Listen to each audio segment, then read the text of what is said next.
আসসালামু আলাইকুম। সবাই কেমন আছেন? আশা করি সবাই ভালো আছেন। আমিও ভালো আছি আলহামদুলিল্লাহ। আজকে আপনাদের জন্য ঘরে কিভাবে স্বাস্থ্যকর উপায়ে আমের জেলি বা জ্যাম তৈরি করবেন সেই রেসিপিটা নিয়ে এসেছি। এটা শুধুমাত্র স্বাস্থ্যকরই না, এটা খেতে অনেক মজা এবং টেস্টি। এটা তৈরি করতে বাজারের জেলির থেকেও কম খরচ পড়বে। চলে যাচ্ছি এবার মূল রেসিপিতে। আমি এখানে 3টা পাকা আম নিয়েছি আঁশ ছাড়া। আমের জেলি তৈরি করতে চেষ্টা করবেন পাকা আম নিতে, যাতে করে আমের জেলির টেস্ট এবং ফ্লেভারটা ঠিক থাকে। এই আমগুলোকে আমি ছোট ছোট টুকরা করে কেটে নিয়েছি এবং একটা ব্লেন্ডারের সাহায্যে আমের পিউরিটা তৈরি করে নিচ্ছি।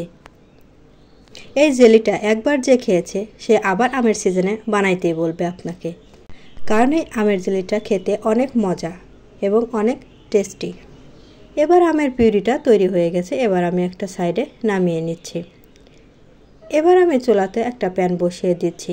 এখানে আমার 2 কাপ পরিমাণ আমের পিউরি হয়েছে। এবার আমের পিউরিটা আমি কড়াইতে দিয়ে দিচ্ছি। আমের পিউরিটা কড়াইতে দিয়ে আমি অনবরত নাড়তে থাকব। একটু শুকিয়ে আসলে এখানে অ্যাড করব চিনি। আমি এখানে 1.5 কাপ পরিমাণ চিনি দিয়ে দেব, কারণ আমটা যেহেতু একটু মিষ্টি আছে এই জন্য আমি 1.5 কাপ চিনি ব্যবহার করছি। চিনি দেওয়ার পর এটা অনবরত নাড়তেই থাকবো, যাতে করে এটা নিচে ধরে না যায়।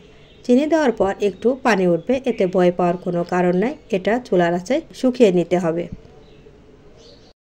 চিনিটাকে আমের পিউরির সাথে ভালো করে মিশিয়ে নেব। আমের এই জেলিটা তৈরি করতে আমার প্রায় সময় লেগেছে 14 থেকে 15 মিনিট। আমি 14 থেকে 15 মিনিট ধরে জাল করে নিয়েছি। সময়টা আপনাদের কম বেশি লাগতেই পারে। এখন আমি এতে দিয়ে দিচ্ছি লেবুর রস। লেবুর রস 2টা কারণে আমি দিয়ে দিচ্ছি। এক, জেলিটা যাতে চুলা থেকে নামানোর পরে অতিরিক্ত জমে না যায়। দ্বিতীয়ত, দীর্ঘদিন ভালো থাকবে। লেবুর রস দেওয়ার পর এটাকে আমি অনবরত নাড়তেই থাকবো। খেয়াল রাখবেন এটা যেন নিচে ধরে না যায়। আমের এই পিউরিটা অনেক ঘন হয়ে এসছে। এবার আমি এটাকে নামিয়ে নেব। আমি এবার একটা কাচের জারে এটাকে নামিয়ে নিচ্ছি। এটা গরম থাকা অবস্থায় নামিয়ে নিতে হবে। আমি এটাকে 5 থেকে 6 ঘন্টার জন্য সেট হওয়ার জন্য রেখে দিচ্ছি। এই আমের জেলিটা ফ্রিজে রেখে 3 থেকে 4 মাস পর্যন্ত খেতে পারবেন। এটা আপনারা সকালের নাস্তায়ও দিতে পারবেন, আবার বাচ্চাদের টিফিনেও দিতে পারবেন। যেহেতু অনেক বাচ্চারাই ফল খেতে চায় না, তাই এটা দিলে তারা বুঝতেই পারবে না। আশা করি আমার এই ভিডিওটা আপনাদের ভালো লেগেছে। যদি ভালো লেগে থাকে তাহলে আমার এই ভিডিওটাতে লাইক, কমেন্ট, শেয়ার দিয়ে পাশে থাকবেন। ধন্যবাদ সবাইকে।